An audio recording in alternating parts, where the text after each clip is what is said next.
Good evening, everyone. My name is Sharon Wilson.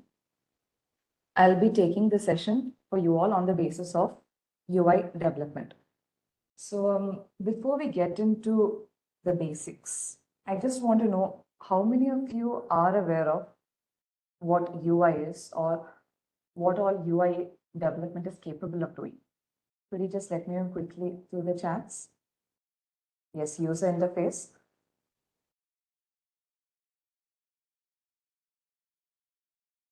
Very good. Okay. So UI is the short form of user interface. So UI is basically, what do you say? You say HTML, CSS, and JavaScript together as the UI part. Okay. So today we'll dive into the foundational technologies of web development. That is HTML, CSS, and JavaScript. So in short, we're combining all the three of them and calling them as UI. Okay. So we will explore how they work together to create engaging and interactive web interfaces. Okay. So why is UI development so important? It's important because it directly affects how the users interact with web applications. A well-designed UI can enhance user experience, improve accessibility, and ensure that your application stands out. Okay. So looking at the first component, HTML. What's the full form of HTML?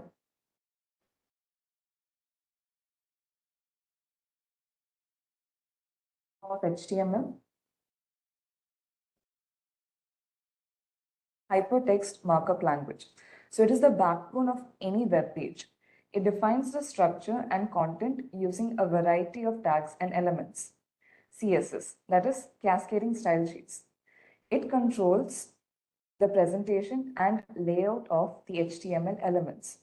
It allows you to apply styles, colors, and layouts to your web pages, making them visually appealing. Then is JavaScript. Okay. So JavaScript basically adds the interactivity and a dynamic behavior to your web pages. It enables features like form validation, animations, and interactive content. So how do they work together? So to help you understand the roles of HTML, CSS, and JavaScript, let's use the human body as an analogy. It's one of the most commonly used examples. Okay. So HTML part. So think of HTML as the skeleton of the human body. So it provides a structure and framework defining where each part of the body, that is head, arms, legs, and so on, are placed. Similarly, HTML defines the structure of a web page using various tags and elements. CSS. So CSS can be compared to the skin, hair, or even clothing. It styles the body, giving it color, texture, and overall appearance. So just as the clothes and grooming make the body look appealing, CSS styles and layouts make the web page look visually attractive. Then is JavaScript. So JavaScript is like the brain or the nervous system and muscles. It enables movement and functionality, allowing the body to interact with the environment. In a web page, JavaScript adds interactivity and dynamic behavior, making the page responsive to actions such as clicking, scrolling, and even inputting data. So together, these technologies work seamlessly to create a fully functional and engaging web experience, just as the skeleton, appearance, and interactivity of the human body come together to create a living, moving person. So by the end of this session, you'll be able to understand the basic structure of an HTML document. You'll be able to style HTML elements using CSS, using the basic commands. You'll know the basics of JavaScript, and also you will learn how to add interactivity to your web pages with JavaScript. Okay. Then dive into the session. Is it clear so far?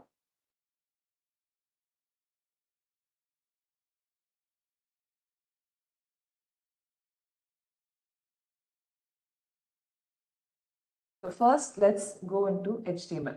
But before we go into HTML as such, so in order to write any code, you will need a platform, right? So over here, a text editor or an IDE is needed. So if you even Google text editor, you can see different types of text editors such as Sublime, Visual Studio Code, and even Notepad++. The one I'll be using is Visual Studio Code, VS Code. Okay, so this is how VS Code looks as such. Okay, this is the dark mode of it. The reason why I'm telling this, why I'm showing this is so that you can download and use it in your personal computer or laptop. So if you want to install any text editor in your TCS laptop or your TCS system, then you should raise an RFC or a ticket for the same. Okay. So now what I'm going to do is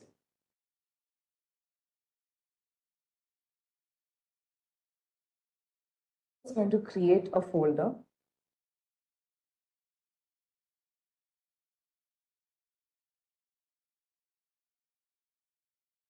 I'm going to call it test folder.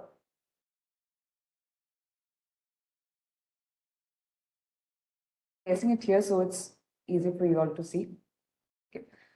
So now I'm going to open this UI folder 1 in VS Code.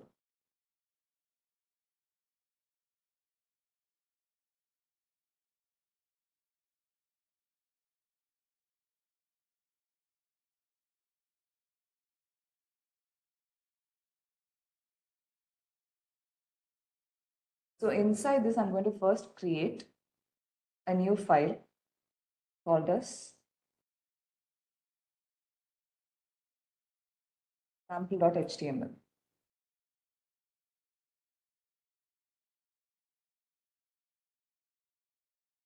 Create an HTML file. You should end it with an extension as .html. That is your file name .html. So by doing so, the web browser will understand that it's an HTML file. So I'm just going to type something over here, say as hello world. And now in order to run it, I'll go to my file explorer.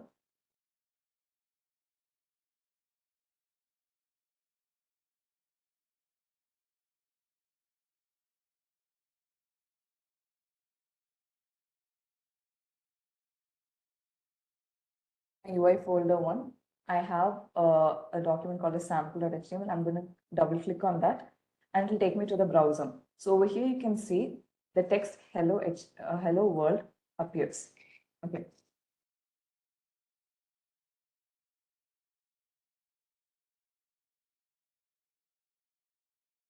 So you could say that this is our first home page for now.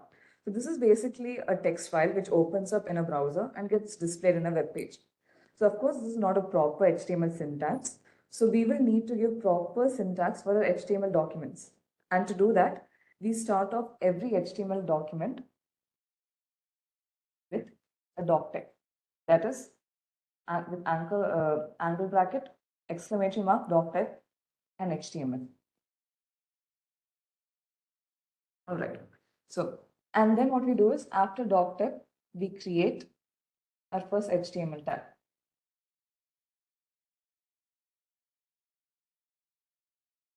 Open a tag.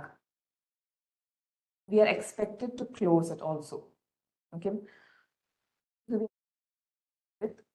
And how do we close a tag? We close it with this backslash. But there are some exceptions to this. Most of the tags are closed, have an opening tag and a closing tag, but some tags just have an opening tag. We'll look into it shortly, but for now, this is what we're doing. Okay. So now I said that we need an HTML tag as such. So what is a tag? So these HTML tags are words which defines how the web browser should format and display the content. Okay, so with the help of tags, a web browser can distinguish between an HTML content and a simple content. That is, HTML tags are used to create HTML documents and render their properties. Each HTML tag has different properties. So it contains three main parts. That is the opening tag, some content, and then a closing tag. There are exceptions to this. We'll look into that also.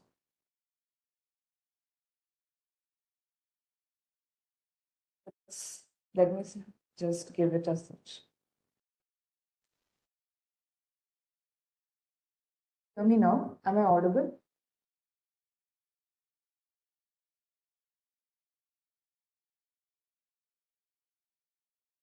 All right, okay. So if you say in line number 3, I give something as, okay, thank you. Line number 3, I've given something as angle bracket, exclamatory mark, 2 hyphen, and then I've written something over here. What basically this is that it's called as a comment. Okay, so what this comment does is this is kind of like lines of code or text that are not displayed to the browser. So with comments, you can give documentation or detailed explanation along with your code. So let's say, yes, it's even for readability also. So let's say I'm now trying to run this page in my browser. For running the page, you don't have to close the tab all the time. You can just refresh or reload the browser itself. Right now, when I'm reloading, nothing appears. Why?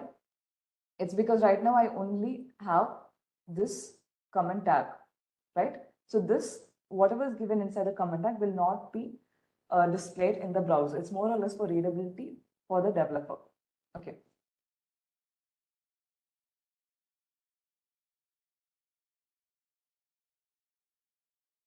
After having HTML,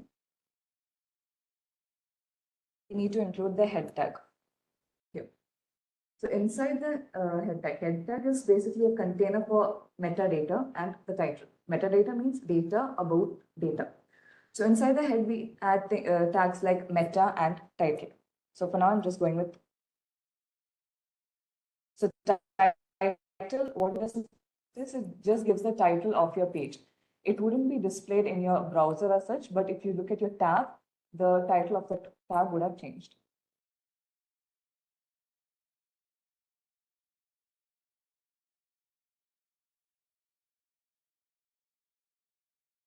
If you see here, this tab's name has changed to the one we have given over here as sample UI. This is what title does. It changes the name of the title. After head, and after title, we close the head. Then we open the body tab. So body also has an opening and a closing tab. So the body is actual content gets displayed on the browser. So let's create our first paragraph. Okay, paragraph is represented by the p tag as such, opening p tag and closing p tag.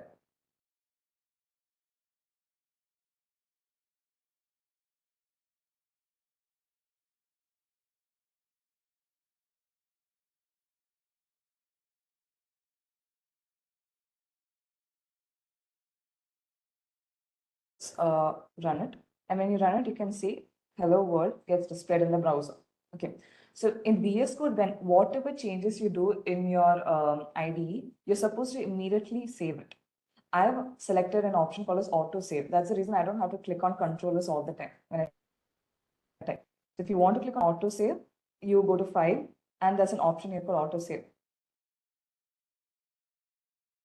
There's an option called auto save. Once you select it, then you don't have to keep on clicking controllers for every alteration you make in your code. Have this p tag as the paragraph tag. Now there are different types of tags here. So as this is a basic session, I'll be only covering the very basic parts, but you all please do feel free to explore further because this is only the very basics I'm going to be talking about right here, but there is so much more. So do explore that. Okay. So let's say now this hello world text is given. I want to make this font bold. So for that, we have a tag called as this font tag. It's given in B. Opening and closing as such. So now let me reload the page.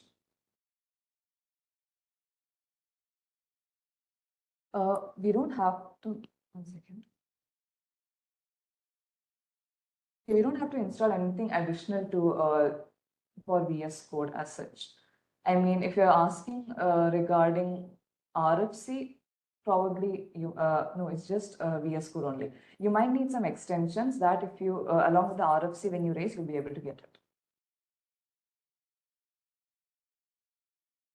Yes, you can also use the strong tag.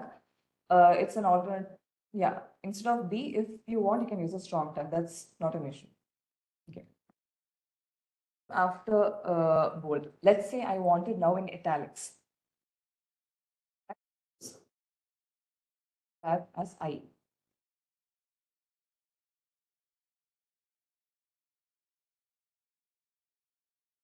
Text is in italics. Now let's say I want to underline it. So for underline, it's U.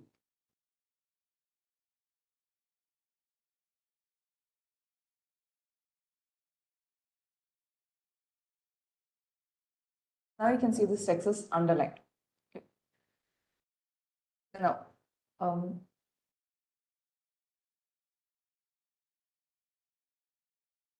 and now after this, let's on another concept that is called as heading tags. So why do you need heading tags as such? Like when you have a huge document, you will have text, and to classify the text properly, you will need a suitable heading for it, right?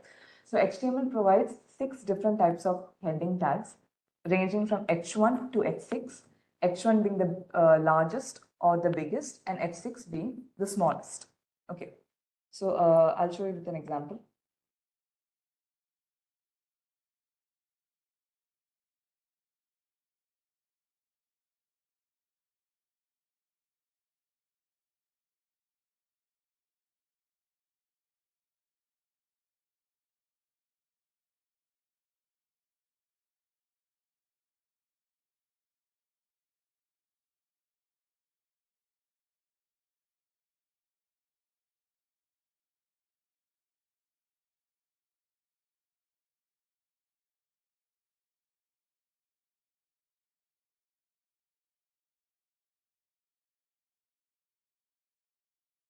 It's going to be changing these numbers over here as such.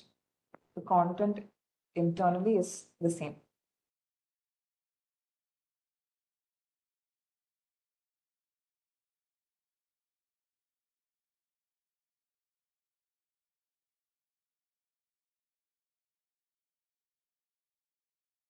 Okay.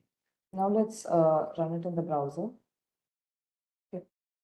Once we reload it, we can see H1 to H6. There is a size difference, H1 being the biggest and H6 being the smallest. This is what heading tag is.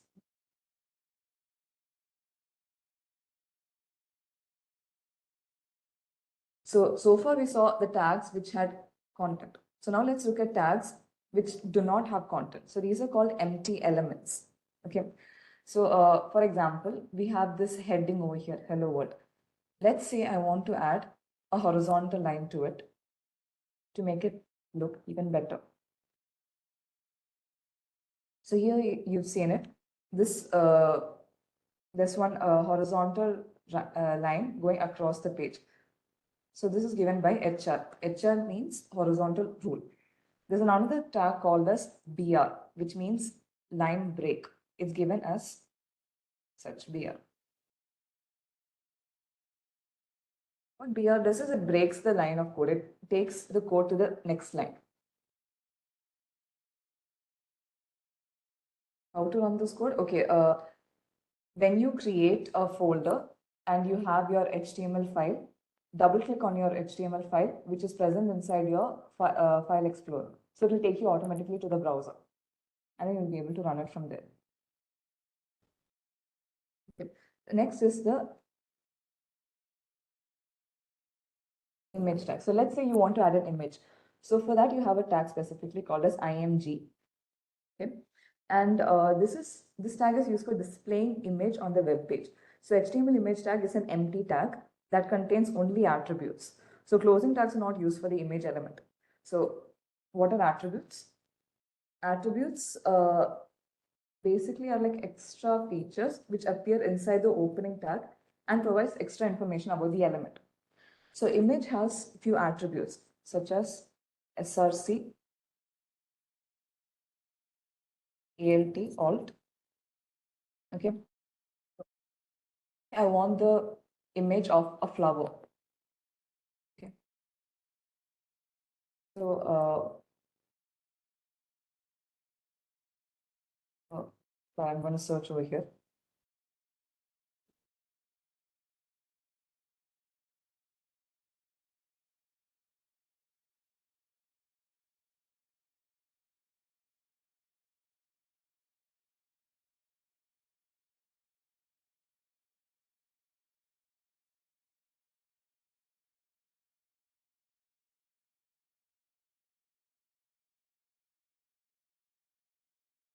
I'm going to save this inside my UI folder itself.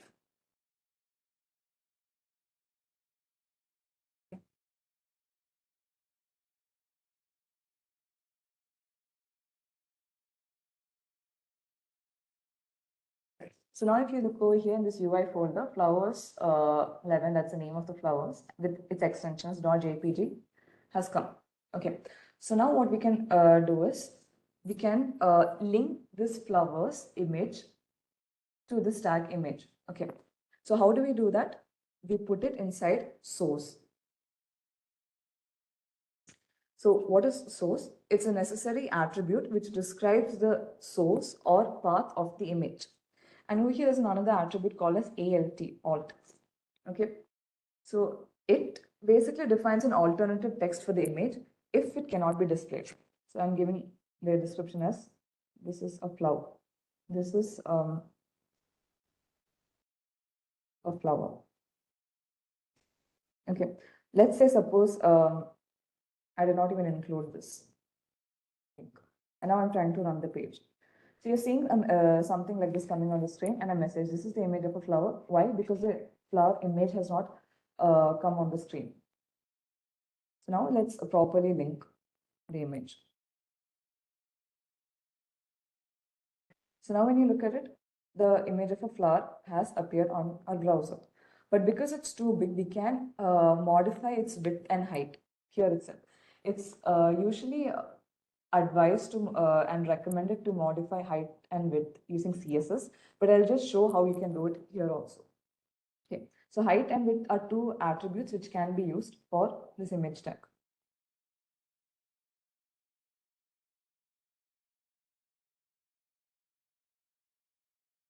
So let me just give the width to 200 and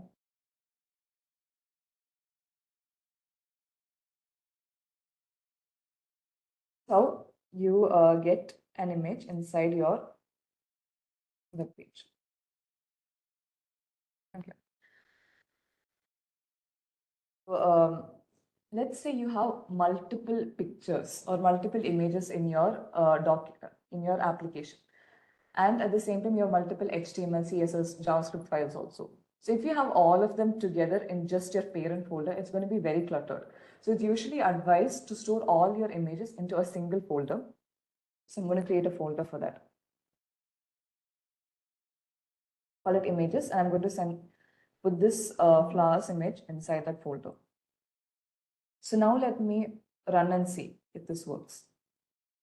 It wouldn't work. Why? Because now this flowers image is no longer under UI folder 1 only, but it's inside the folder imgs, which is inside UI folder 1. So the linking has to be done right. That is nesting, the linking of this. When you properly link it as such, you will get the image. Okay.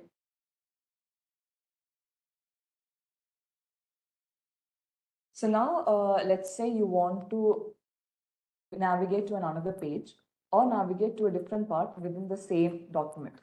So for that, you have a tag called as the anchor tag. It's given as A, anchor tag. This has an opening and a closing tag also. So this anchor tag has a few attributes. So one of the most commonly used attributes is href. What href is used for is, it's basically for linking it to another page, like taking you to a new page or to a new link or within the same page itself. So because I want to navigate to another page, I'm going to create a new page. Good. And call it page 2 .html. So If you remember over here, what we did was we typed doc type HTML, HTML head, body, title as such. But there is a shortcut in VS Code. That is when you click on this exclamatory mark and click on enter, the basic structure of an HTML will appear. This is something which was there in Visual Studio Code, so you can make use of it. Okay. So now what I'm going to do is, I'm just going to give a message as welcome to page 2. Subtitle. Okay. Now I have to link from sample.html to page 2. So what I'm going to do is I'm going to send, I'm going to put sample.html, page2.html in this href tag.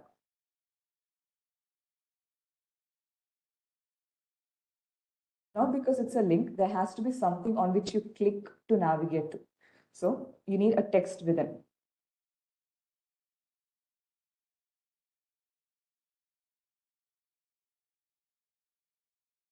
Okay, so this is my text. Okay. So once I get into page 2, I want a text to go back into my sample. So I'll create another tag over here.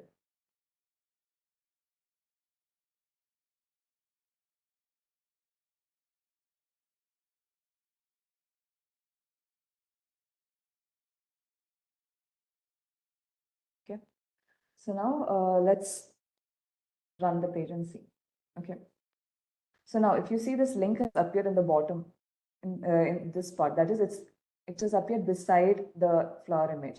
I don't want it like that. I want it beneath. So what I'm going to do is I'm going to give a line break.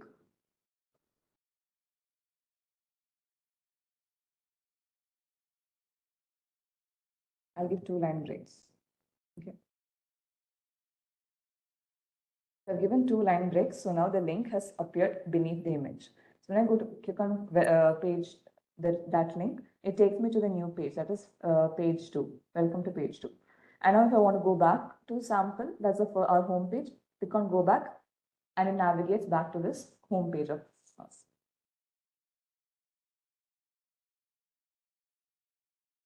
So let's say you want to, okay, if you see over here, when I click on go to page 2, it goes to the next page, but it does that in the same tab. Let's say you want to go to the next page, but do it in a separate tab. So for that, what you can do is, there is an attribute called as target. Okay. So using this target, you can determine whether you want the page to stay within the same tab, or if it has to go to a next tab, or so on. So let's say I want to go to the next tab. So I change the code to target is equal to underscore blank. Now let me reload the page and see how it works. Okay. So now if you see, it is navigated to a new tab, and then I can go back. But if you don't want this navigation, you can completely take off this target attribute, or you can change it here itself as self. This self means within the same tab itself, it will take you to the next page. It wouldn't go to another one.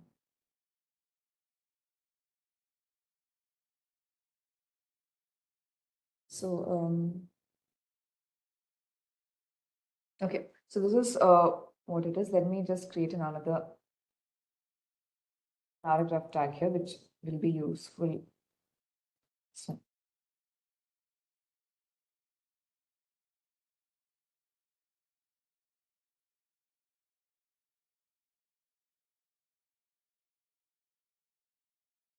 okay, so now there are 2 important attributes which you need to know. It's called as class attribute and ID attribute. So class attribute, it specifies 1 or more class names for an element. Okay, so let's say I want to give styling for H1, H3, and H5 text, H5 content. Okay, so instead of individually styling this, what I can do is I can give an attribute called as class is equal to and a name for it. So the name I'm giving is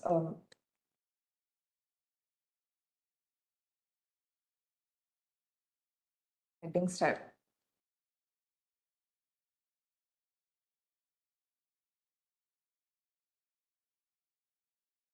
When we come to the CSS part, we'll see how to style it. For now, I'm just defining it as such. Okay. So this class attribute is mostly used to point to a class in a stylish, what do you say, a style sheet. Okay. But it can also be used by a JavaScript to make changes to HTML elements for a specified class. So if you're using with respect to JavaScript, we use document.getClass by referring this class name. So similarly, if you take about ID, okay. So how is ID different? ID specifies a unique ID for an HTML element. Let's say I only want to change the color of the content which is present inside H2 tag. So I can, instead of giving, I want this to be unique. So I'm just giving it as ID is equal to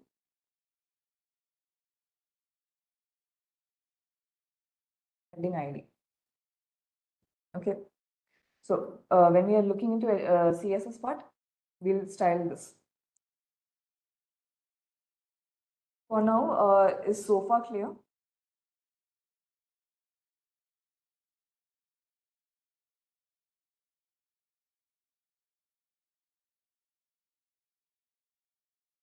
Okay. So now what we'll do is we can go on to the next topic.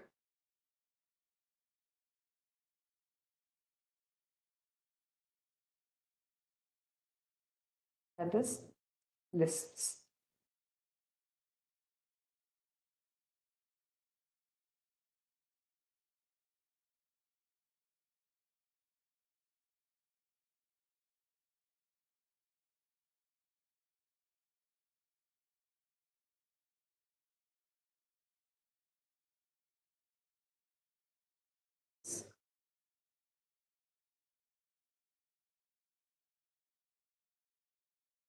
Basically help to classify information in a very systematic manner, like say as in bullet points or in a numbered arrangement as such.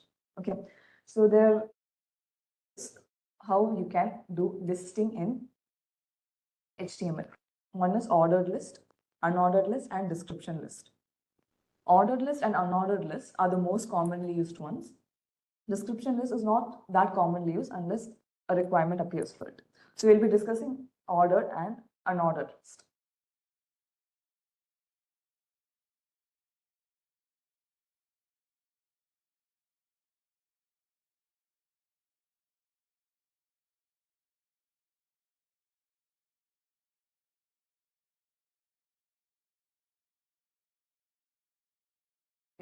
So ordered list is represented by OL, by the OL tag.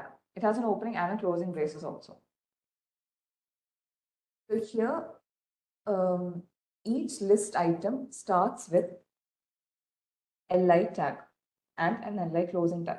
So let's say I want to add 3 items as a list over here.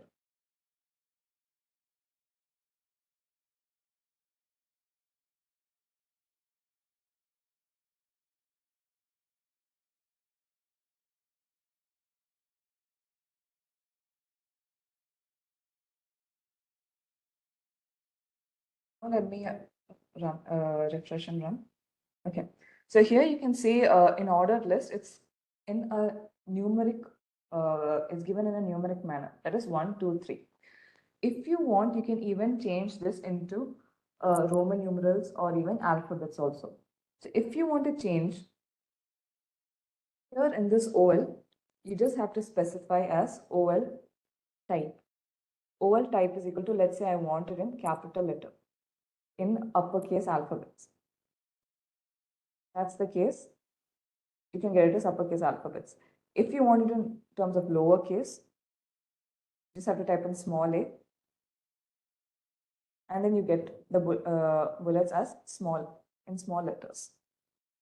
Then if you want it in terms of Roman numerals, type in capital I, and you get in Roman numerals. If you want it in terms of lowercase Roman numerals, type in small I,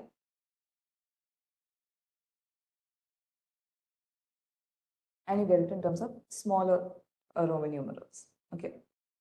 So this is ordered list. Now let's go into unordered list.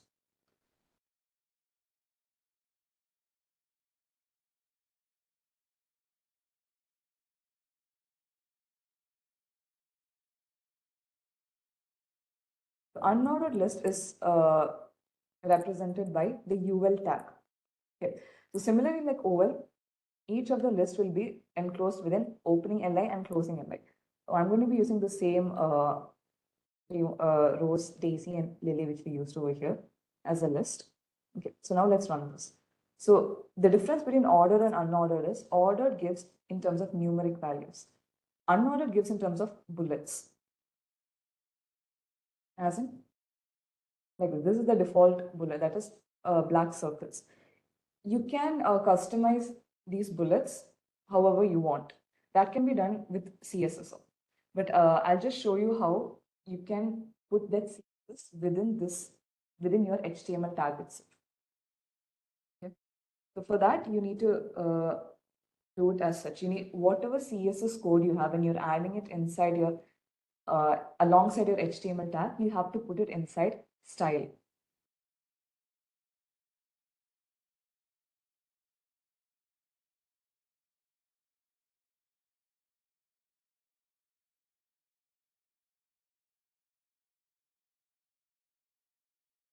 I want it to be square.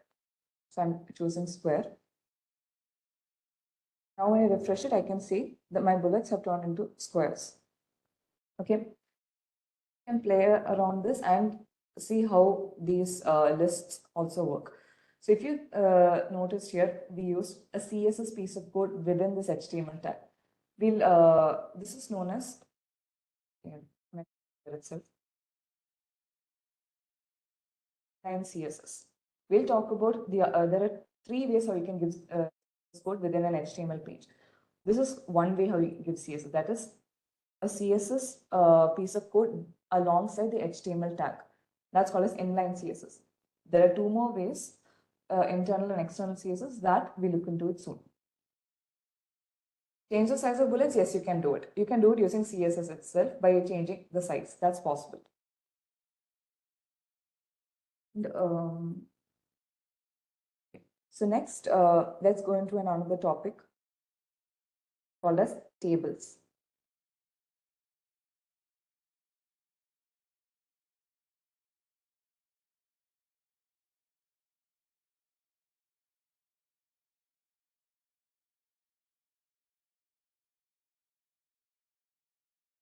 So just for easy understanding, I'm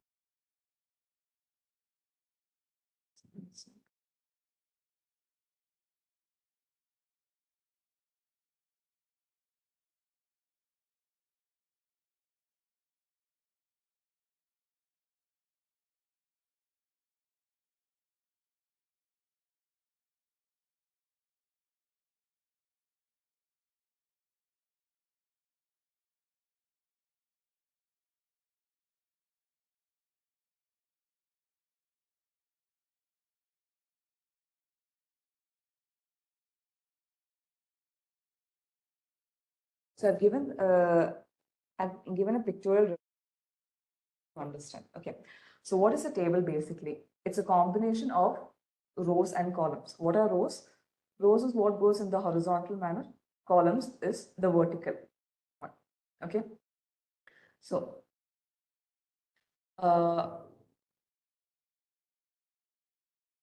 columns is the vertical. So when a row and a column intersects, it forms a cell.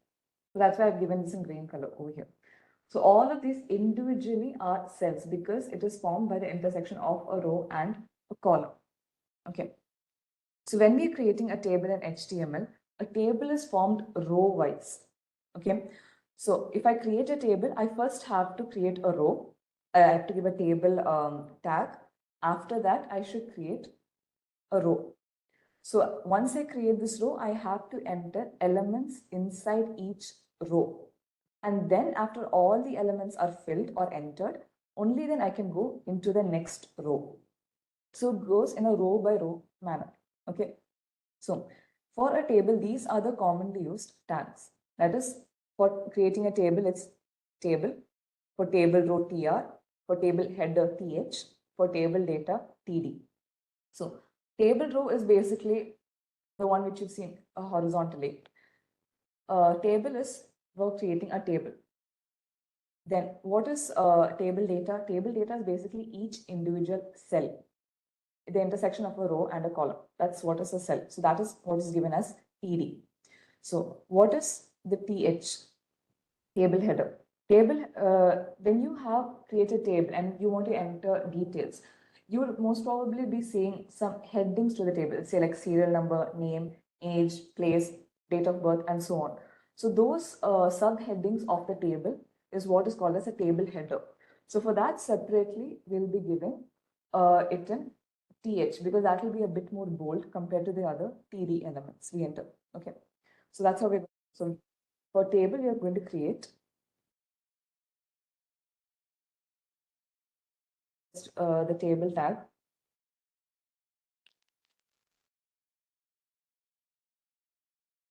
So internally, we first need table row. And within that, the header. So just like this image over here, I'm going to create a table with I'm going to create a 3 by 3 table. That is 3 rows and 3 columns. Okay. So the first row, I'm going to give a header table. That is serial number, name, and age.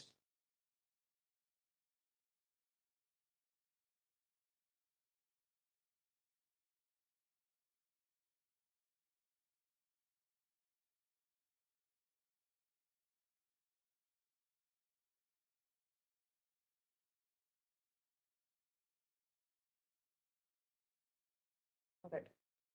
Now, second row, I'm going to fill in with 2 records, that is two values to this table. So because they are individual cells only, I'm going to give it as TD.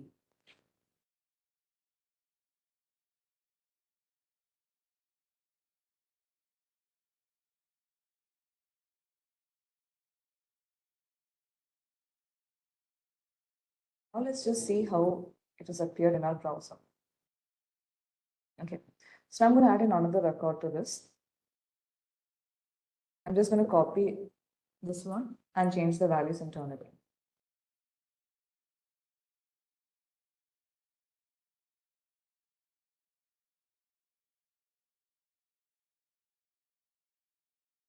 Now you've seen there's a table header and 2 table records are also there. Let's say I want this table to have borders. So what you can do is go to your table tag and there's an attribute called as borders. Click on borders, and if you don't want a border, give 0, or you don't even need a border attribute. If you want a border, click 1. If you want its thickness to increase, give 2, 3, and go on as such. I just want it to be with the basic border.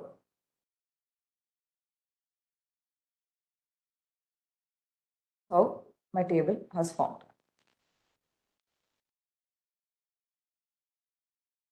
Now, let's get into another important topic called as forms. Okay, so for forms, I'll create a separate page and show in that.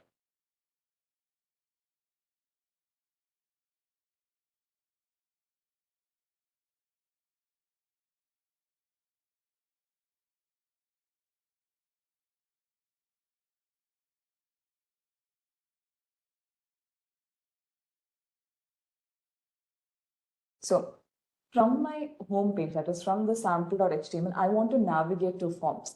So forms, which is in another page. So what do I need for this? I need an anchor tag. That is this tag A. How did we give previously? Anchor tag, href, and the link or the page name. That's exactly what we're going to repeat here also.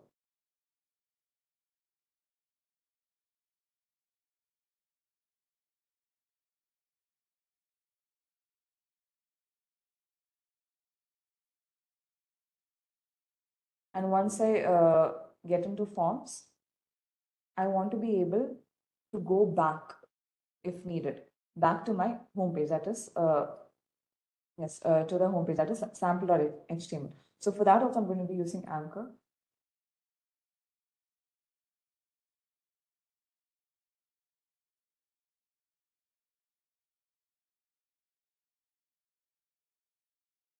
And what is the page I give over here? Sample.html. Okay, so let's just, before that, let me give the heading for this.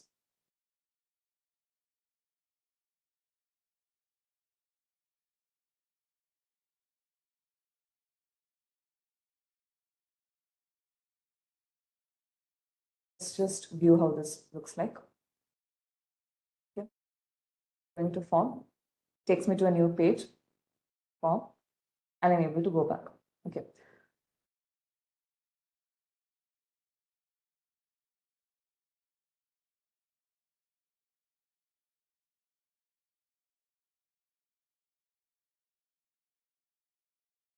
I'm just adding BR so that there is more line break over here before that's after the tables. Okay.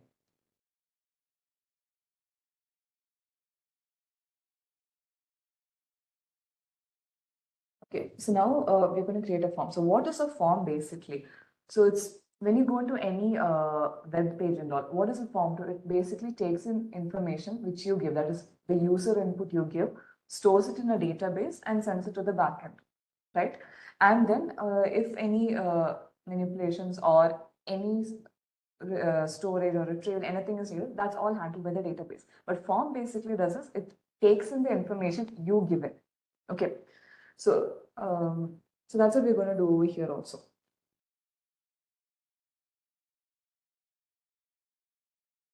I'm going to show a sample form. This is a sample form, okay, which we're going to make. Username, gender, and password. Okay. So before that, so this form, before you're creating a form, you need to, for creating a form, you use the tag form as such. Okay. So this form element or tag is a container for different types of input elements, fields, checkboxes, radio buttons, submit buttons, and so on. The form mainly has two attributes, that is action and method.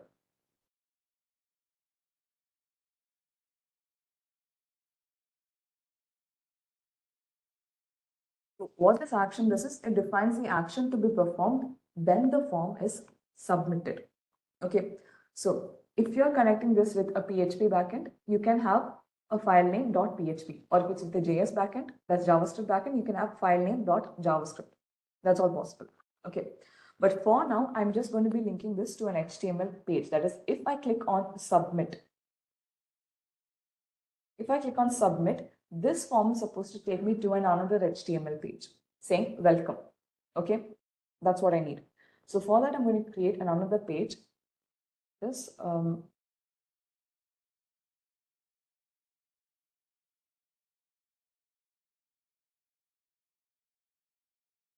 going to give this name as final page.html. Okay. Say final page.html. I'll give beforehand itself.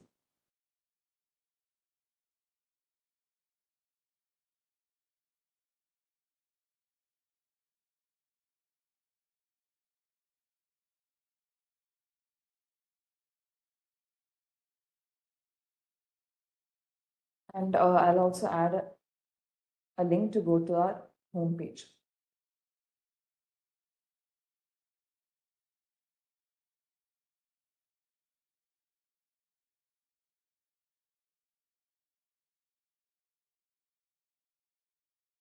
All right. So now I'm in this form. So what does action do? It takes you to the page you're supposed to go, or takes you does the action which is supposed to be done.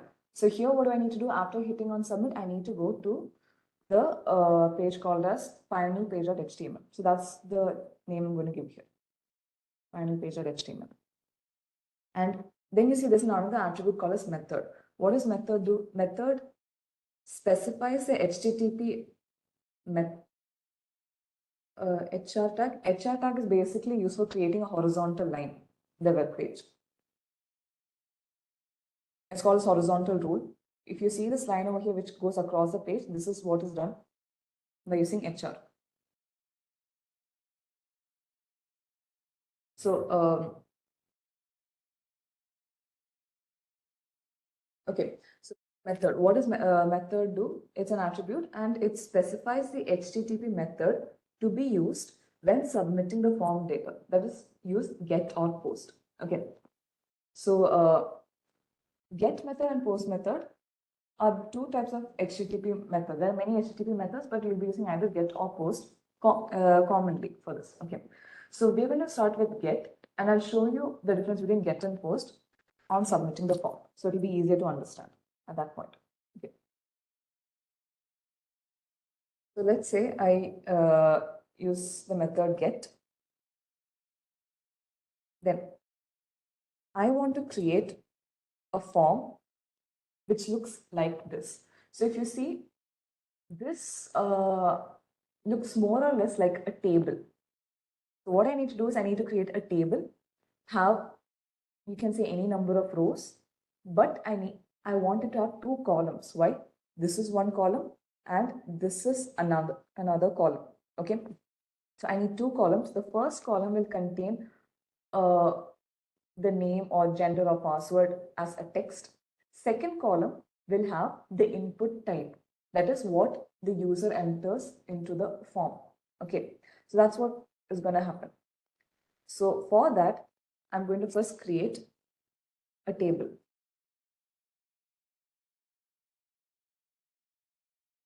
Inside the table, I'm going to give table row. Do I need a TH for this? No, I don't need, because according to my business requirement or the requirement, I don't need a TH. I just need the TD as such. Okay. So in the first one, I need to specify as username.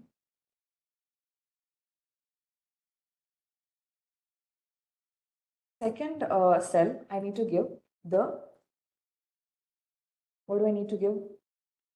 The input type. That is, what type of data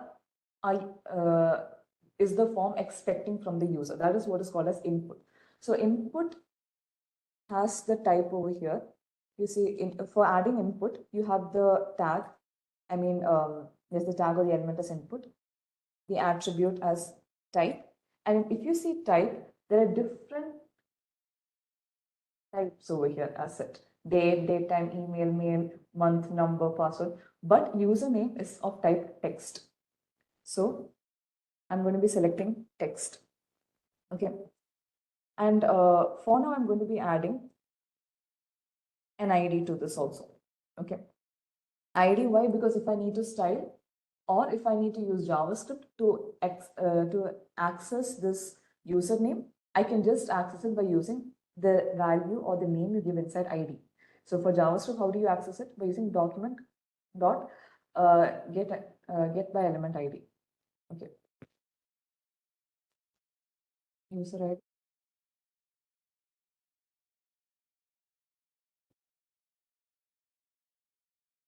Okay. Let's see how it is. How it looks like. Okay. Now we need to add in the others also.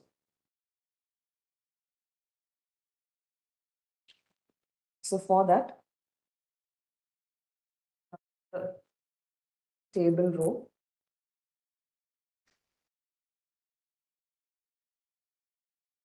now it is for gender.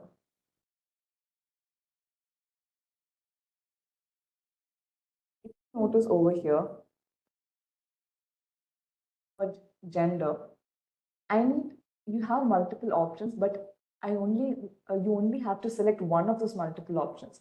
If there is a case where you have multiple options and you need to select only one of those multiple options, you choose the input type as radio. Okay. So so you choose radio, and if you have multiple options and you need to check in or tick all the options, you use checkbox. Okay. Right now for gender, I need to choose one out of multiple options. So we use the input type called as radio, and it's given in this white circles.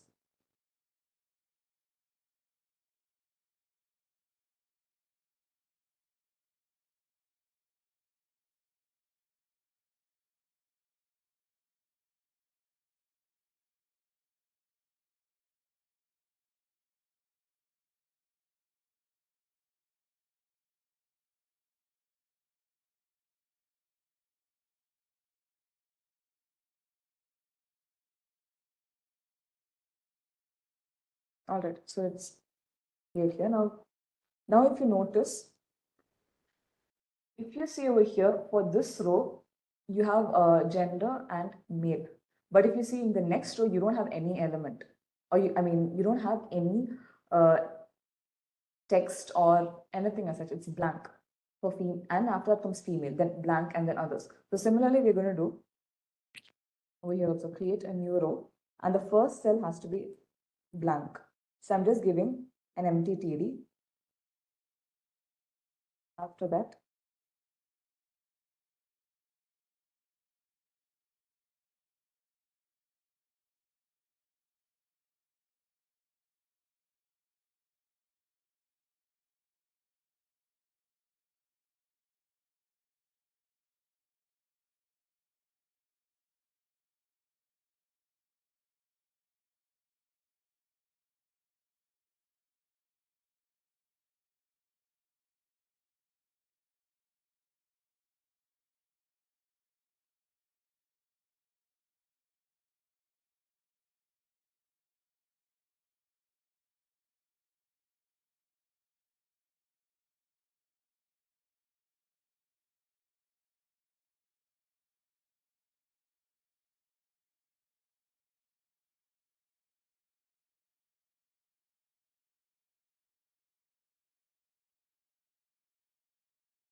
so this is how it is.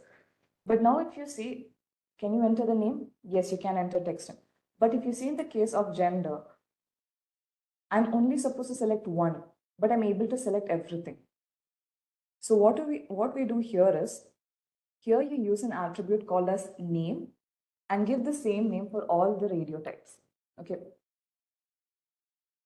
This is the significance of name here. Okay.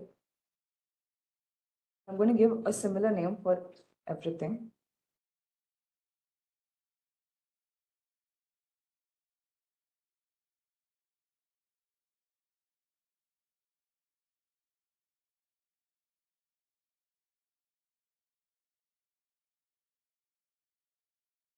Now I'm able to select only one of them.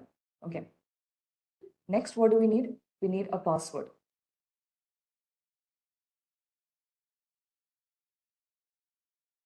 Password.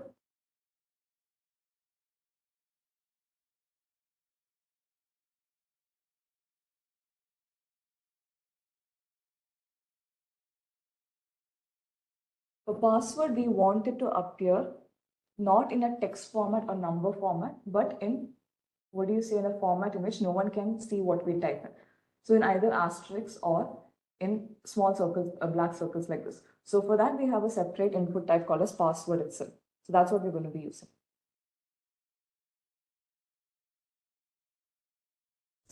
And for this also, I'll give ID is equal to password. You can give any name here. I'm just giving it as password.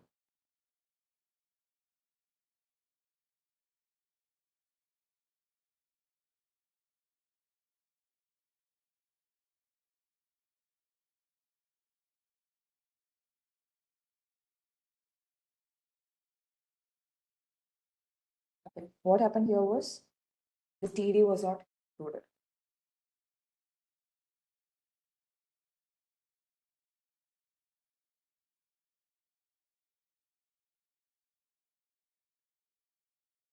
Okay.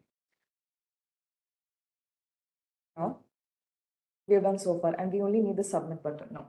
If you notice over here, submit is present in the center.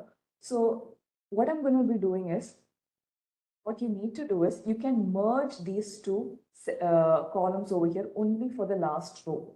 Okay, so you merge those two columns And then you can center a button called a submit. You can either have a button for submit or you can have an input type as a button. So I'm going to be giving an input type.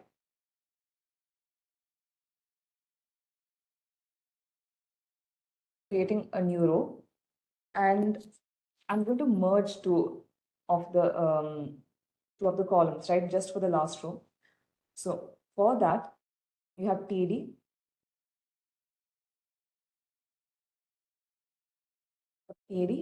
and then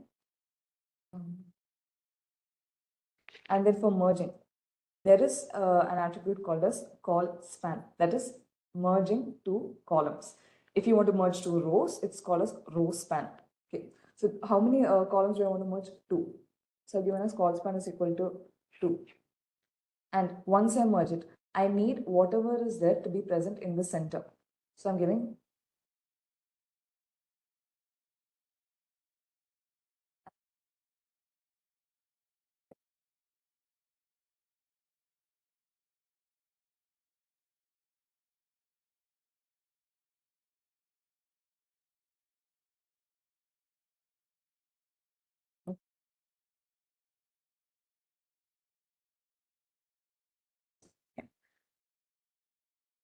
entering a name.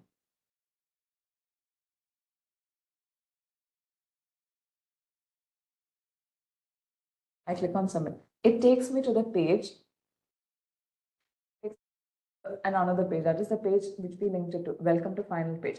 But if you see in the URL, you can notice all the information we entered through the form is displayed as such. A name, a username is Luke, there's a radio button, and then the password, which are given as such. This is not a very safe, or you could say this is not safe as such. So it's not anyways encrypted, or it's not safe. If you want to submit or create a form and then submit it without any of the information being mentioned in the URL tab, what you can do is change the method from get to post. By using get, there is not much security, but by using post, there is security. So let's run the form again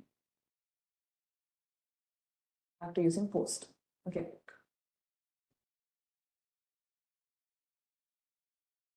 So now I've submitted this. So now if you see, none of the details I've entered is coming in the URL tab. Okay. So this is the difference between, this is one of the main differences between get and post. There are many differences, just one or two of the differences I'm saying. And you can use get or post according to your business requirement. If you need the form to be very secure, then use post. But if you need to use it for, say, like an anonymous forum, not much security is needed because your information is not going to be compromised. So using get is not an issue. Okay. So for now, I'm just going to change it to get. All right. So is it clear so far? Regarding ID and class name, when CSS comes, I'll be explaining in that. Other than that, is it clear so far? Okay. So now let's go on to CSS. Okay. So so far we have the overall or skeletal structure with HTML. So now we have to style it. So for that, we need CSS. Okay, so what is CSS? As you saw earlier, it stands for Cascading Style Sheet. CSS saves a lot of work. It can control the layout of multiple web pages at once. And CSS can be done in 3 ways. 3 ways are, one is inline, second is internal, third is external. We saw inline previously. What was inline? What was inline? Having a CSS piece of code within your same HTML tag itself. Okay, and that has to be present inside your attribute style. Okay, if you mention CSS as such, it's called as inline CSS, but it's not a very good approach to do inline CSS because when you have a very huge application, then styling CSS individually inside multiple tags will just make your page cluttered. So this is not a very recommended approach. For learning phase, it's all right, but when you go on further, it's better you do using either internal or external CSS. Okay, so first let's go into what internal that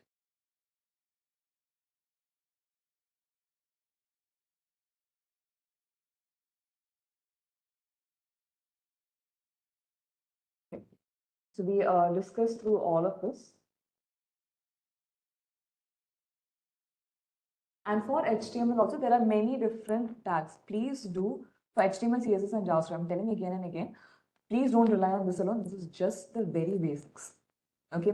Please do go further and explore on it in detail. All right. So CSS. So for CSS, let's look into CSS rule. So CSS consists of two parts, that is selector and declaration. Okay. So if you take this is an example here. H1 in inside curly braces, color, green, closing curly braces. Okay. So what this basically is, this H1 is a tag or an element. That is what is called as a selector. Inside your curly braces is what you call as the declaration. Okay. So inside a declaration, you have a property and value separated by a semicolon. Okay. So what this code basically means is, I have a tag H1 and I want to change whatever is given within H1 to color green. This is basically what this tag means. Okay. So what what CSS rule specifies is any tag which you want to manipulate on, or any attribute that's the ID or the class which you want to manipulate on, is given in selector portion, that is before the opening curly braces, and what you want to do to that piece of code, or what you want to do to that piece of text, how you want to manipulate it, or how you want to change it. Do you want to make it light color, or if you want the font to be big, or if you want it to have background, or what do you see, a square box or an image behind it, anything as such, it is given within the declaration part. So you mention the property and a value to it. So for this H1, I just want the text in H1 to be green. That's why I've given selected as H1. Its property is color and value is green. Okay. Next is CSS selectors. Okay. So what are CSS selectors? It basically defines the elements to which a set of CSS rules apply. There are 4 types of CSS selectors, that is universal selector, element selector, ID selector, and class selector. So let's look into that.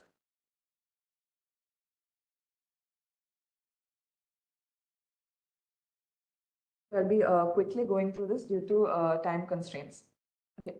So what does the for this, we'll first be using inline, not inline, sorry, internal.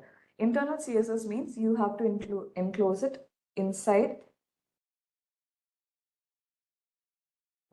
style tag, which is within your head tag. Okay.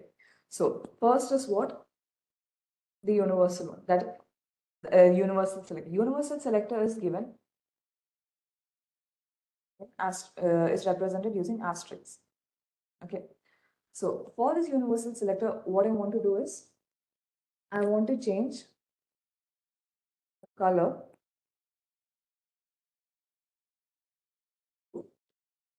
and at the same time, I want the font size to be of 21 px. Px is basically a measurement. Such. Okay. So now, so when we refresh this page, what do you see? Because I give asterisks, it means everything within. That is the font. All the font should be of size 21 pixels and its color should be blue. Okay, so that's just what has happened in this page. Which page is this? This page is our home page. That is the sample.html page. But if you go inside the form, the color is normal, black. And even we had another link over here. Go to page 2. Here also the color is normal black. Why? Because I mentioned the CSS only within the specific page called page, that is sample.html page. So whatever is there within that page, the changes will happen only for that. Okay. So next is the ID selector. Okay. Before that, we'll go to element selector first. Okay. So if you see, we have 2 paragraphs here, right? P and P paragraphs. So I'm going to change the style for this. So for ID selector, you can select the tag as such, which is the parent, which is the tag for this P for paragraph. So selecting P. I'm giving border as solid one.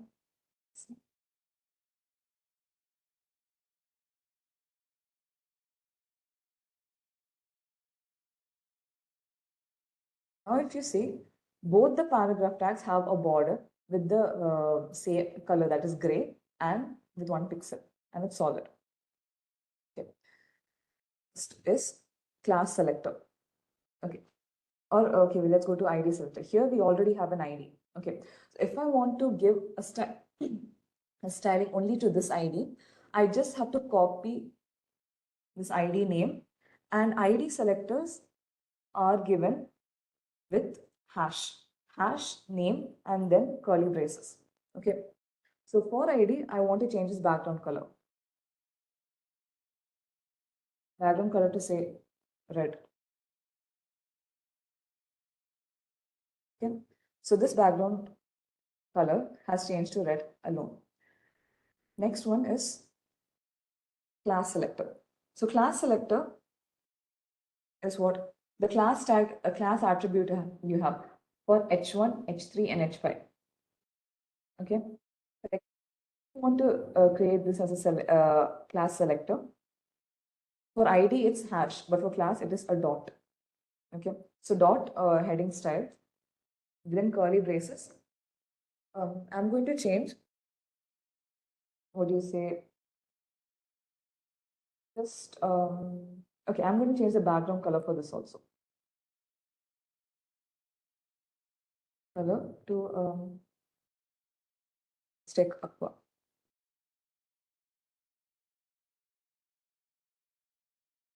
So only those, the tags for the H1, H3, and H5 color has been changed as such. Okay. Else, if you didn't mention this class, how would you have changed it? H1, H3, H5, and then give background color as aqua. Instead of that, you just create one class, give a value for it, and use that value and change the properties accordingly. That's all it's there. Okay.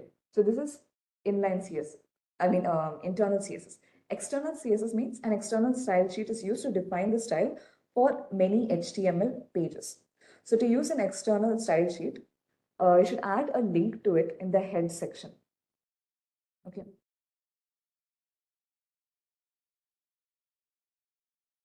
Before that, I have to create an external style sheet. So I'm going to create a page called as styles.css. Okay. So inside the styles.css, I'm going to give code or a style for the body tag as background color is equal to yellow.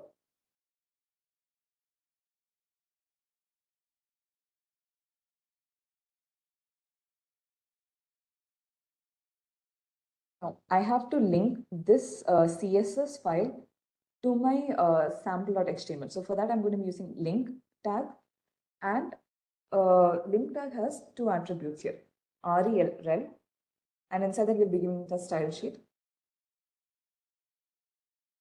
And there's another tag attribute called as href. Href is for what? It's for linking.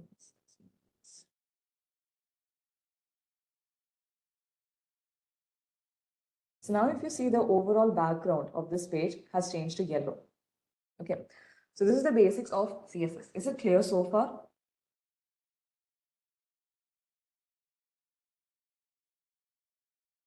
Okay. So if that's the case, we can get into JavaScript. Okay. So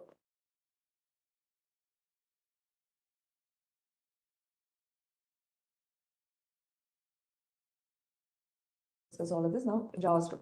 So what is JavaScript? JavaScript is basically a scripting or programming language which allows you to implement complex features on the web page. It converts the static application into a dynamic one, so thereby making it more interactive. So a few advantages of JavaScript is it's very versatile.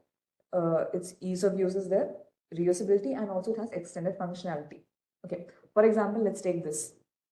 Okay, I have a button over here called as click me. On clicking this, an action, an event, we'll get to what an event is. An event occurs such as when you click on click me, an alert box appears on the screen and it has the message as button clicked. And you have to click on OK. This is just the most basic example of an alert box. Okay. So next. So what is an event attribute? So before that, what is an event? So when a browser reacts on user action, then it is called as an event. For example, as we saw earlier, when you click on the submit button, if the browser displays the information box or let's say the alert box, then it's called an event. And scripts added in the value of the event attribute will be executed when the corresponding event happens in that event. Okay. The examples of event attributes are on change, on click, on close, on drop, on select, and so on. Okay. So yes, this is the piece of code here. When you click a button, an alert message pops up saying welcome to JavaScript JS. Okay. So you can do coding. Okay, there is something I have to tell. You can even do your coding or your code correction in your browser itself. If you just click on inspect, you can see over here elements, whatever is present in your web page. You can see it in detail, and you can even edit and make changes. And if you want to go to the console, click on console and type whatever you has to be done. Let's say this is very useful for debugging also. So you can click on the console, work on it. Okay. So right now I don't need it, so I'm going to close it. I'm going to be showing JavaScript in Visual Studio itself. Okay. So for that, I'm going to be creating a page called as index.js. One thing you need to remember is if you want to run JavaScript in Visual Studio, you need to install Node.js. Okay. In your personal systems, that's not an issue. You can install it. If you're using it in TCS system, you have to raise an RFC for installing Node.js. Okay. So, all right. So you can you have internal JS and external JS also.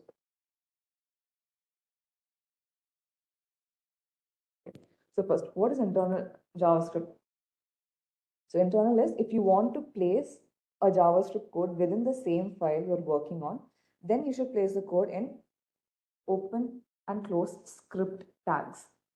If you have to include HTML, CSS piece of code, it's inside style, but for JavaScript, it's inside script tag. Please know the difference. Don't get it interchanged. Okay.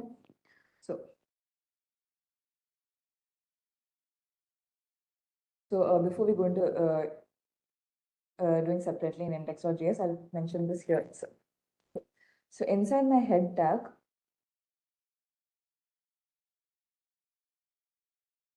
I have script.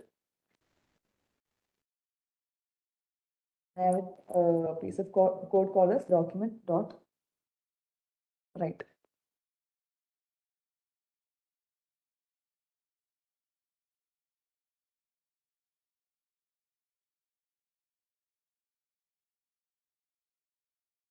Now I'm gonna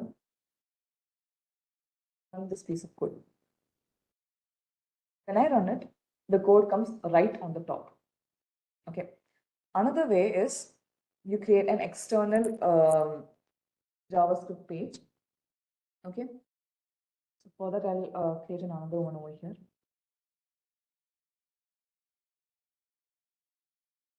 To create an external page and link it to your link it in the page you wanted to appear. Okay. So for this external page, I'm going to create a function. For creating a function, you use the keyword function. Give a function name. It's this is my function name.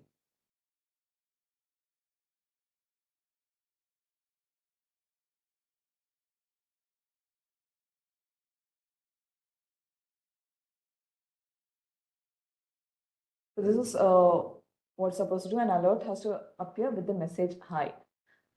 And now I'm supposed to have it over here.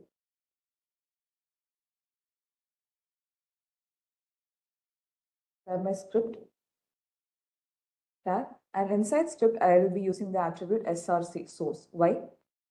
I need to link that JS file, external.js. And let's say I want to create the button just above this paragraph. Okay, so what I'm going to do is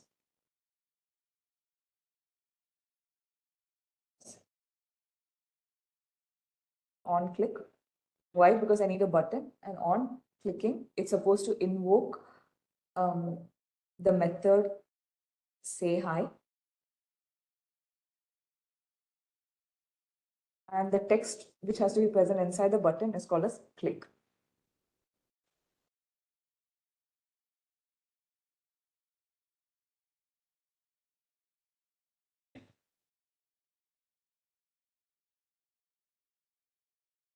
So I have a button here, click, and an alert box appears here. The space says hi. Okay. So this is the basics of an alert box. All right. So now let's just look into a few basics. There's the basics of JavaScript. That so if you want to run, you can run this on the browser also, but I'm going to be running this on my console. Okay. So for running on console, you use console.log brackets, and whatever variable or constant you want to add inside will be added inside. Okay. So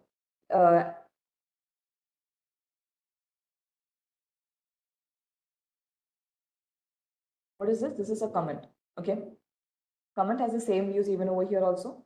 So this is a single line comment. If you want to add multiple lines together for a comment, you have something called as multi-line comment. Okay. For multi-line comment, for commenting many lines in one. Okay. What's a variable? A variable is the name of a memory location, memory or storage location. There are two types of variables in JavaScript, that is local and global. And these JavaScript variables can be declared in four ways. One is automatically, second is by using var, that is var, third by using let, let, fourth const, const. Okay, so I'll be showing them one by one. Okay.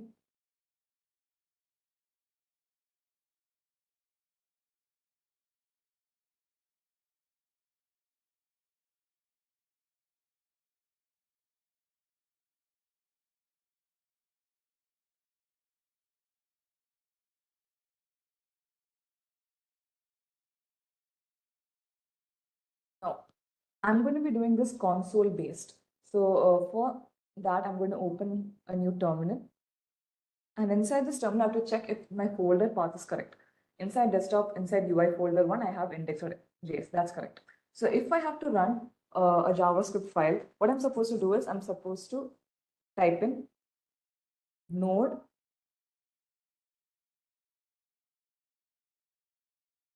and file name.js. So what's my file name? Index.js. Okay. Right now, I haven't given anything as such for displaying. So right now it's showing error. Okay.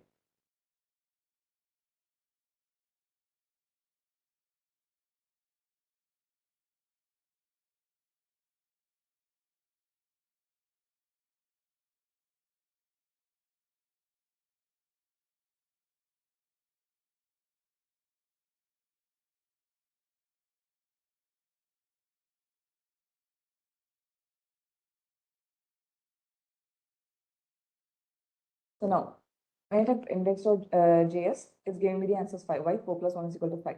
Okay. You can do the same by using var also.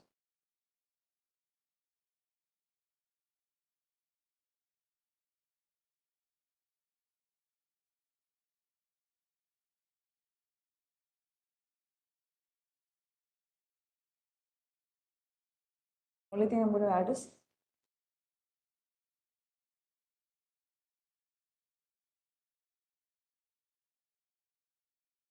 I'm getting the same answer. Similar thing can be even done for let and const. Okay. Only thing for let and const is change var to let, and for const, change it to const. Okay. So there is a difference here for var, let, and const. Okay. That is, when is const used? We always use const if the value should not be changed. Okay. For example, you have, and this is mainly for, and we can have singular values also, or this could also be used for arrays and objects. Okay.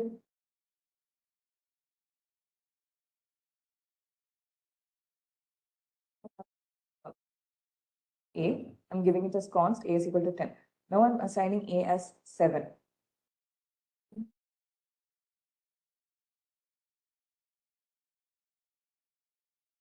Output in the console. Okay. It's throwing me an error. Why? Assignment to constant variable. It's not possible. Now if I give it as such, I get the answer as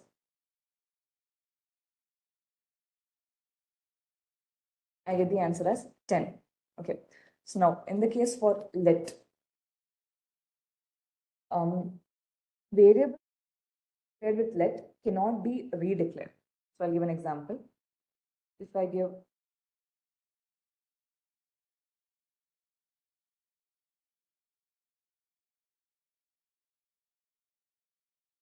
it gives me an error. Why? Because you cannot redeclare variables, the same variable using let. Okay.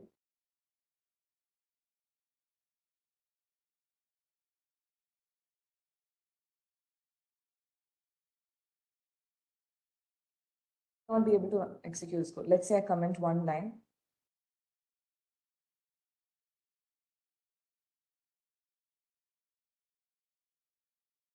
And then you get the answer as Maya. But in the case for var, VAR, you can or redeclare a variable. That's the difference, main difference between let and var. Okay. Let me use the same example here.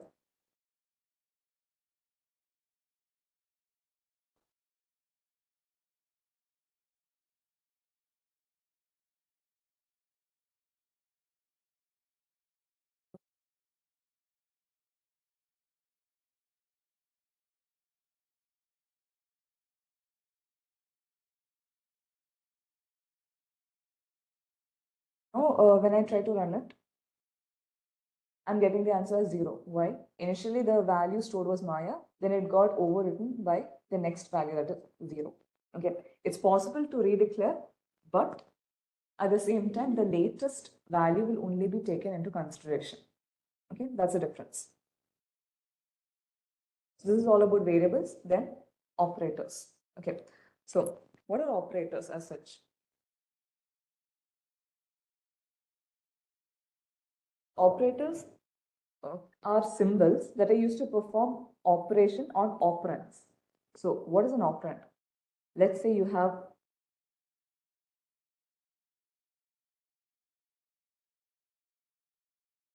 something called as A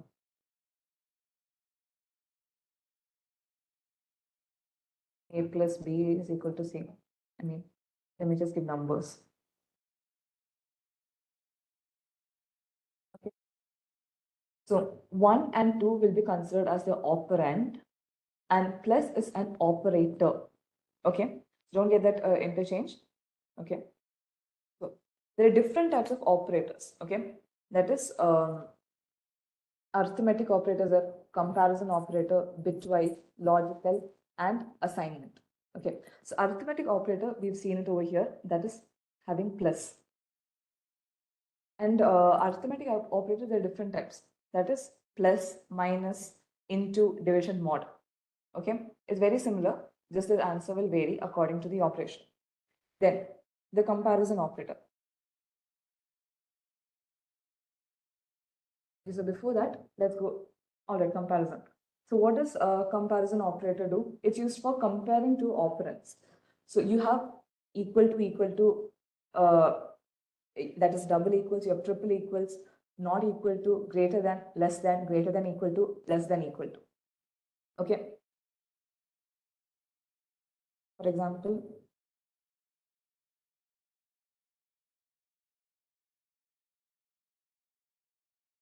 then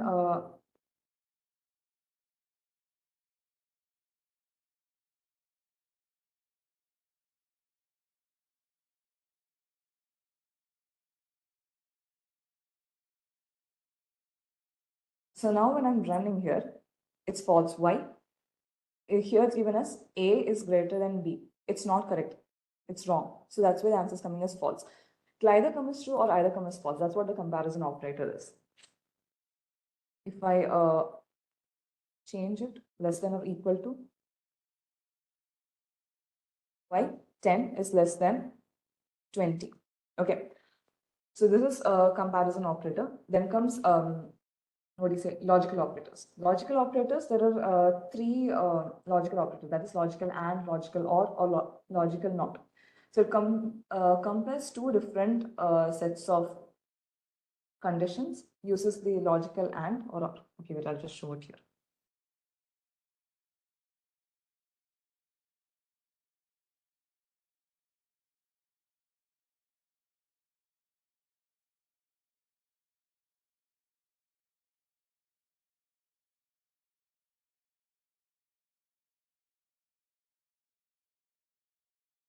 A less than B, logical and less than. A greater than B, logical and B less than C. Now when I try to run this, I get the answer as false. What does this mean?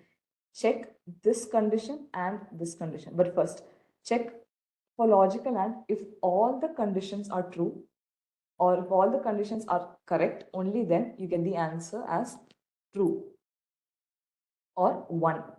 But if any one of the output is false or if it's 0, then you get the final output as false or 0. This is for logical and. In the case of logical or,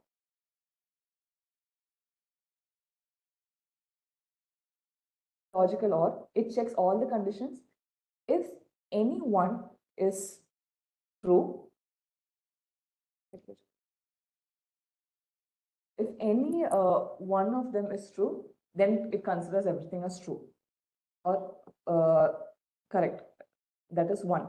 If any one is false, it keeps checking if there is any one which is true or not. If none of them are true, that is, if everything is false, then it gives the output as false or 0. That's what it is. And then there is not also. Okay. So then comes bitwise operator. Bitwise operator, it's used for performing operations on this use of performing bitwise operations. Okay, so for that you have bitwise and, or, XOR, or not. Okay, so for bitwise you mainly use bits as zeros and ones. Okay, so this is all about operators. After that comes as control statements, right? Control structures or control statements. So what are control structures or control statements? It's used to control the execution of a program based on a specific condition.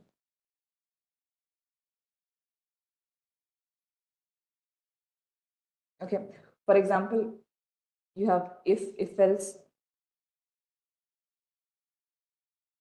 switch.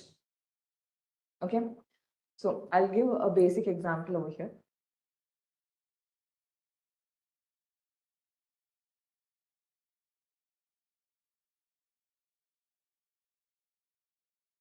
All right, I'll just compare these two values. If A is greater than B,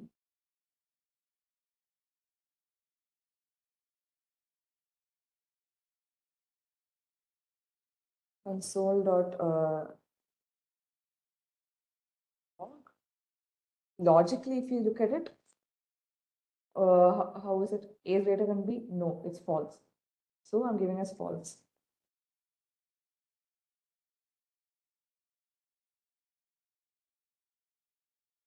Else,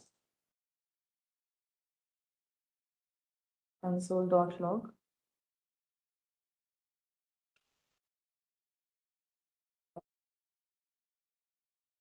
Logically, if you look at it, it will go in the second block. That is, it checks what happens in control statements.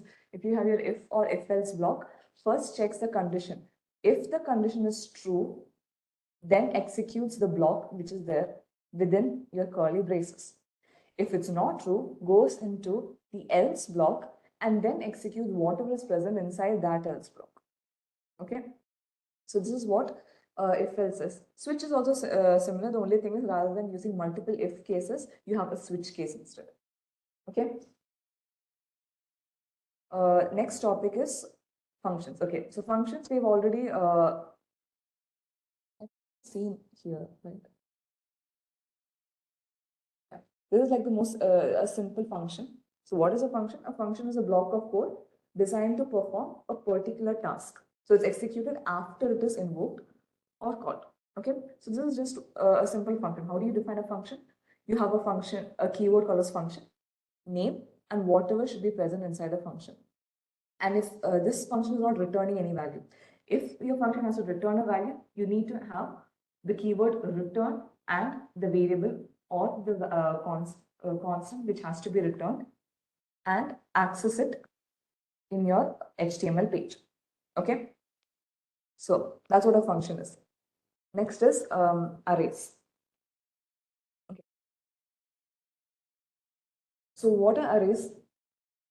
It's basically a container or a variable that can hold more than one value. So for example, this is my array.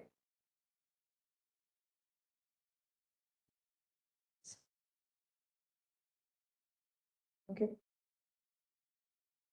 Array, I have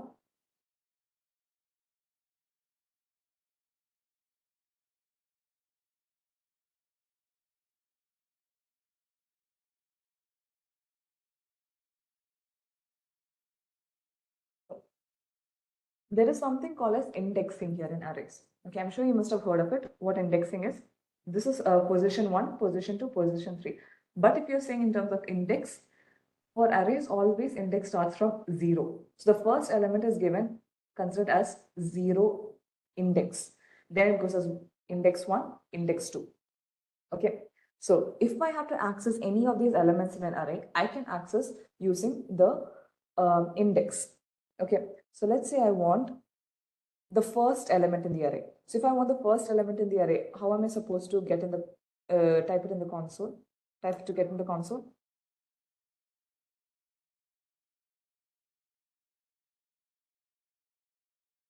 Power of which index number should I give? I need the first element, that is rows. Yes, 0. I get rows. If I want the second element, it is present in index 1. Okay, so let's say I want to get the length of this entire array. What I'll do?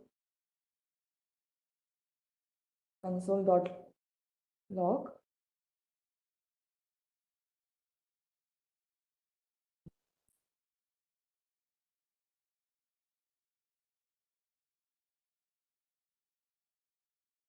So it gives me the size of this array. What is the size of this array? 3. That means there are 3 elements inside this array. If I want to add an element into the array,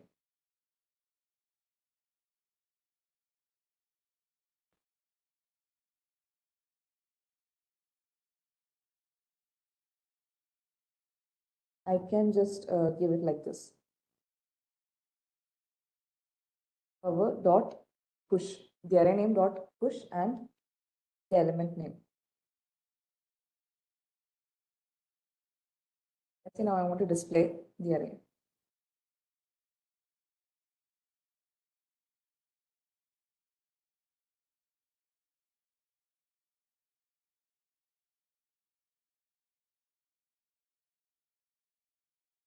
So I'm getting everything as such.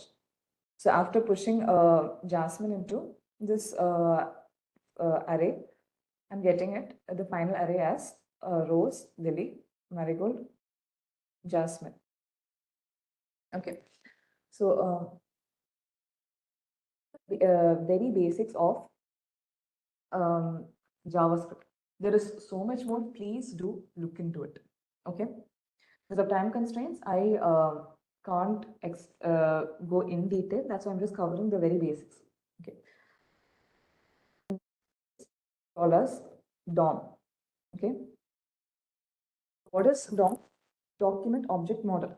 When a web page is loaded, the browser creates a DOM of the page, that is a document object model of the page. The HTML DOM is constructed as a tree of objects. Okay. And the DOM can also be modified with a scripting language like JavaScript. Okay. So if you remember when we created an HTML page, the first line we had was doc type. That's a document. After that, it had an HTML tag. Inside the HTML tag, we had two tags, head and body. And inside the head, we had metadata and title. Inside the body, we had various other elements or tags. So this is the basic structure or the DOM of HTML. Okay. So application wise for a form, you created a form, but due to time constraint, I'm not able to go into its validation. But what this validation basically means is, let's say you have a form, you want all the elements of the form, I mean, all the input fields of the form to be filled. You can do it in two ways. One, in HTML itself, you can add a keyword called as required next to each input tag. That is possible.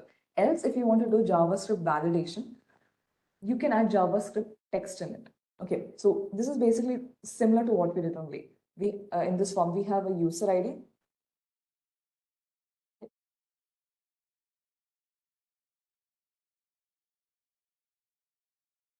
We have a user ID and a password. Okay, one is of type text, the other is of type password. We have ID, and for user ID, its ID name is user ID. For password, its ID name is just password. Okay, and name also. So now if we have to have a JavaScript piece of code inside HTML, we're supposed to enclose it inside script tag. So that's what we've done here. Inside the head, script is there. Script type is equal to text or JavaScript. So we have a function. We're creating it as a function called validate. So this function validate is what we're supposed to link it to this form by clicking on submit. What does this on submit mean? On submit basically means when you click the submit button, what is supposed to happen? Okay, so what is supposed to happen? It's supposed to go to the function called as validate and return whatever is supposed to be returned in this function. This is what this piece of code means. Okay, so if you go to this function validate, you have two variables, user ID, password. And what I'm trying to do is you given the value of user ID in the text box and for password in the text box also. That's the password field. Okay. So whatever value is taken inside user ID, it is stored inside or it is recorded inside this user ID and it is referred in this ID. Okay. So it's this ID name which we are going to link inside this JavaScript piece of code over here for this user ID. That's why it's given as document.get element by ID user ID. What is this user ID? This user ID is basically the user ID here for your field user ID. Okay, because we want the value of it, we're adding a dot value. Okay, then similar for password also, document.get element by ID of password. Where are you getting this password? You're getting this password from this ID is equal to password. So whatever password you enter over here will get sent to this piece of code and it will be stored inside this variable password. Okay. And after that, you're going to be checking if user ID and password. Okay. If any one of them are null, then an error is supposed to be thrown. A message is supposed to be thrown. Okay. A message, something like this. Okay. Please enter user ID or password. Okay. So please enter user ID or password is given here. If any of this is null. Okay. If none of it is null, return true. So that false or true is what comes over here. And if you see over here, there is document.getElementById error. What is this basically? Inner.html. So this piece of code, I mean this text, please enter user ID or password. I want it to come on top of my username. Okay.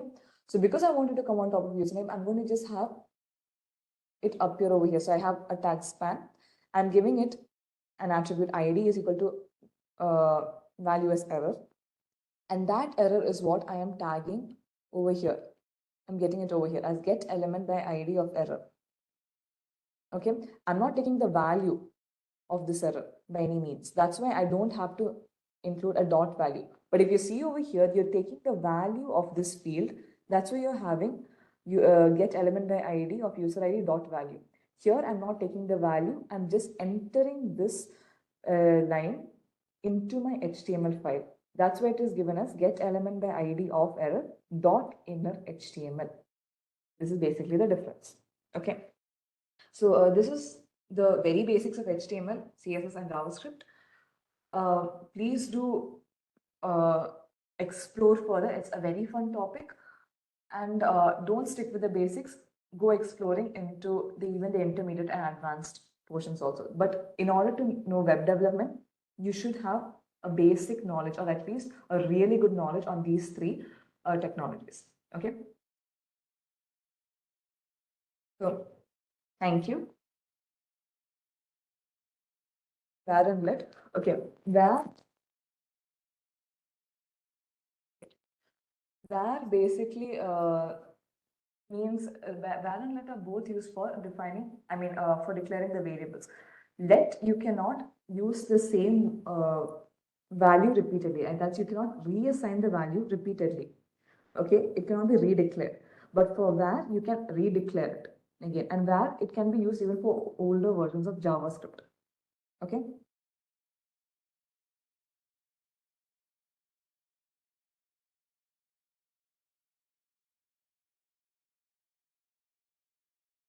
I hope it's clear so far.